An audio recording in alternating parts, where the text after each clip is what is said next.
So right now, Europe faces arguably its own existential crisis. You see, this is a structural problem, not a temporary dilemma. What is unfolding over Greenland is not a misunderstanding or a negotiation tactic, and it's certainly not something that will quietly resolve with time. This is a test of power, credibility, and whether Europe is finally prepared to accept the world as it is, not as it would prefer it to be. It's not just about symbolism for me, it's about leverage, hierarchy, and a reality that alliances only function when power is constrained by rules, but more critically, when those rules are still respected. What happens in the next few weeks, or even days, could determine the future of this entire continent. How we seek to engage with Donald Trump's administration, the United States, the transatlantic relationship, not purely just over Greenland, although that is the focus of this video, but in the future, going further ahead. Because there are some places where I worry about the long-term considerations, the long-term views over the short-sightedness and easy choices. So in this video, I wanted to break down the latest developments around Greenland, why the Trump administration's posturing must be taken seriously, even if it's not about actual kinetic war, why Europe's instinctive response is getting better but still concerning, and what this episode itself reveals about the direction of the West in this international disorder. This is The Global Gambit. How's it going, everyone? Welcome back to the channel where we look at geopolitics, economics, and international relations with a focus on Ukraine, Russia, Europe, NATO, and of course, in this case, very much the epicenter of the tensions. Now, things are going to be like Iran or Venezuela, moving very quickly. So some of what I say may well be already out of date by the time this video goes live. But the point is that things matter. And this is much a video of my own personal views as it is purely analytics, because I have a lot involved in Europe and I want to see it succeed. You can find plenty of other videos on the channel about that. But before getting started, let me know what you guys think in the comments below. Am I overly scaremongering, or is this the moment of reckoning that needs to be gripped by Europe, unfortunately, because of what's happening in the White House? Now, indeed, because the irony in Paris, you have European leaders pleading with Washington to remain committed to defending, say, Ukraine's sovereignty against Russia, while simultaneously the White House is openly discussing the potential military options to acquire Greenland, the autonomous territory of Denmark, and of course a NATO ally. Now, this is not hypothetical anymore. In Trump's first term, there was a lot of discussion, it was rhetorical, but the White House has confirmed very clear that it is discussing a range of options to acquire Greenland, and add that the use of US military pressure is always available to poachers. Now, Europe has treated this as a joke, and that's part of the problem. When Trump first floated this idea in 2019, it was dismissed after 2-3 years of Trump's initial term as provocation and theatrics. But that was before January 3rd, when Operation Absolute Resolve occurred, and we saw quite clearly what Trump is willing to do and capable of when he has the right people around him and the seeming unrestrained power to do so. Now Europe is not laughing, and it's quickly waking up. Now, before getting further into this, let's understand the significance of Greenland, because it isn't just symbolic, it's strategic. It's the world's largest island. It's 6 times the size of Germany and positioned at the crossroads of the Arctic, North America, and Europe. Control of Greenland therefore means influence over the Arctic shipping lanes, missile detection, space surveillance, and access routes between entire continents. America has long had a military presence there. The Pyotr space base, built around the Cold War to detect Soviet missiles, has played a central role in other missile warnings and space surveillance. Indeed, Greenland is part of the GI-UK gap. A video I made on that you can find on the channel a few weeks ago. A critical access point for Russian submarines into the North Atlantic, and therefore a key strategic consideration for NATO. Under long-standing agreements with Denmark and Greenland, Washington has been able to increase its military presence on the island at any point it wants to. Now, there are roughly 200 US troops, not 200,000, just 200. But that's down from tens of thousands during the Cold War, not because the US can't expand there, but because it chose not to. And so it raises this uncomfortable question.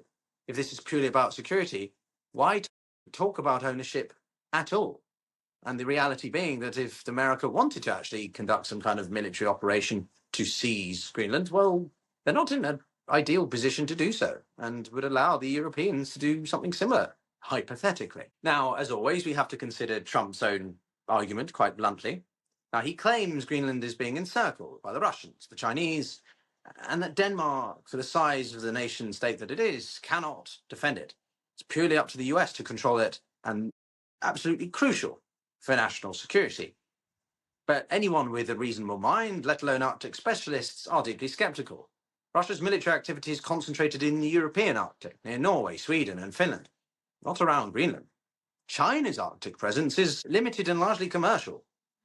Doesn't even have any icebreakers that are really that competent. Greenland is more exposed than Alaska, Iceland, or northern Canada. Even if you accept concerns about missiles or submarine movements, annexation therefore still makes no sense. Security ownership and concerns require deployment, not ownership. This contradiction is what alarms Europe, because it is no longer about just defense, it's about the territory. And the territory, the territorial physicalities of this is what makes Europe reach its own red line. That should be pretty clear after what we've seen in Ukraine the past 3 to 4 years. And the concerns some people have about the willingness of Europe to support Ukraine over the broader European continent, that they don't want to see what happens in Ukraine happen in mainland Europe. It's a bit of a dystopian take, but that is the realist interpretation of events by some people. No one understands this better than Denmark itself. Its prime minister has warned countless times that a unilateral US move on Greenland would effectively end the transatlantic alliance as Europe has known since 1945. And yet look at Europe's response. Nordic countries immediately rushed to Denmark's defense. France has sent troops. Germany has sent reconnaissance teams. But Europe's so-called big three, London, Paris, Berlin, have remained inconsistent in what they say versus what they do. When statements finally came, they were cautious, carefully worded, and notably avoided direct criticism of Washington. 6 European countries issued a joint statement in the earlier part of January saying that Arctic security should be collective and that Denmark's future is for Denmark and Greenland alone to decide. But that's 6, not 27. And it's this hesitation that tells you everything you need to know. Still, unfortunately, Europe is afraid of confronting the US, even when the US is threatening Europe's own sovereignty. Now, this pattern of hesitation is not accidental. It is learned, almost ingrained behavior. Since Trump's return to office, European leaders have relied on this familiar playbook: engagement, flattery, concession, designed to buy time and preserve the relationship. We've seen it clearly, such as NATO's June 25 summit in The Hague. Facing the threat of sweeping tariffs and the risk of a US pullback from Ukraine, European leaders focused on selling Trump invisible wins. Defense spending pledges were announced. Trade compromises framed as victories for Washington. The aim, of course, being simple: give Trump that headline, allow him to claim the success, and hope attention would move elsewhere once reality complicated the picture. That same logic shaped Europe's response to Greenland. Officials effectively offered Washington everything except the territory: a large NATO presence, more US troops, and investment deals in America, despite the fact that existing agreements already allowed the US to expand its military footprint if it wants. This approach has assumed the dispute would be about reassurance rather than ownership, however, and ultimately still goes back to that same playbook, an effective form of appeasement. But this is where the point that the dispute fundamentally changes, and where I begin to hope that we see a shift in mindset and decision-making from European capitals.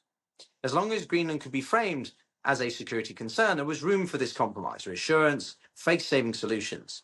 But once territory enters the equation, those options disappear. You see, for Europe, a US annexation effectively of Greenland is not just another provocation. It is a line that cannot be crossed without consequence that cascades far beyond Denmark. If you annex Greenland, you violate Danish sovereignty and Greenland's right to self-determination. It breaches international law, although we have debates, of course, about the relevance or upholdingness of that anymore. But more damaging than itself would, of course, be the impact on NATO. If the most powerful senior member of the alliance just seizes territory arbitrarily from any other member, then the entire alliance's core promise and premise collapses. Collective defense becomes a slogan, a laughable talking point rather than any guarantee. And once that credibility evaporates, it does not quietly return, if ever. It changes how every actor, ally or adversary, calculates risk and exposure to that risk. That is why Europe has begun to supplement engagement with this deterrence. Not because it believes deterrence will stop Washington outright necessarily, but because the alternative is acquiescence. And acquiescence teaches lessons that cannot be unlearned. Europe is quietly reviewing its deterrence options, though all of them, because of the circumstances by which they're operating under, are deeply constrained. Now, on the economic front, tools are considered taboo, but they are back on the table. The use of limited sanctions, punitive measures against US tech companies, and of course the EU's anti-coercion instrument, previously shelved during tariff disputes, are being actively discussed. And we've seen, just as I record this video, the announcement of potentially $93 billion worth of sanctions on US goods. But there is that hesitation. Trump's repeated threats to use tariffs in response to any pushback do have their intended effect. Some European capitals fearing escalation more than they fear humiliation or economic impact. On the military side, France, Germany, Norway, and Sweden do deploy these troops, but I think it's laughable and insulting that the UK sends just one, some countries sending just one. When, particularly as a Brit, will the British understand that the special relationship does not exist anymore, if it ever did at all? The Americans have often seen it as something largely, they say, to entertain and humour the British, whilst the British see it as a genuine cornerstone of their foreign policy. Clearly, that is not the case anymore, and we need to wake up to that reality in Whitehall and London. Now, to me, I like to believe that European leaders are under no illusions now. A direct military confrontation with the US would be catastrophic, but also unwinnable. The US is the most powerful military, there is no denying that. And there are others that call for, say, nuclear options, such as limiting US access to bases in Europe, and they technically exist, but exercising them would assume the transatlantic relationship is already beyond repair, plus also be counterproductive given Europe's exposure to Russia at that point or other threats. So for many European capitals, there is a crucial distinction between believing the relationship is broken and being the one to break it. There is, of course, a quieter strategy work potentially here. Delay. Some European officials will privately hope, of course, that Greenland will simply fall down, that Trump's lists of priorities will become elsewhere, and that his agenda is crowded. Iran, trade wars, domestic politics, any of these things can supersede the current issues that he is facing or focused on. But the problem is that Greenland is no longer this isolated dispute. It is part of this broader rupture in not just the transatlantic relationship, but the overall world order and the way that Trump wants to exercise America's hard power and interests in the Western Hemisphere. The publication of the US national security strategy marked this structural break. We've covered it significantly on the channel as well, including with guests on the podcast. The working assumption was that the disruption could be managed until a leadership change restored some kind of familiar equilibrium. But of course, that assumption doesn't hold.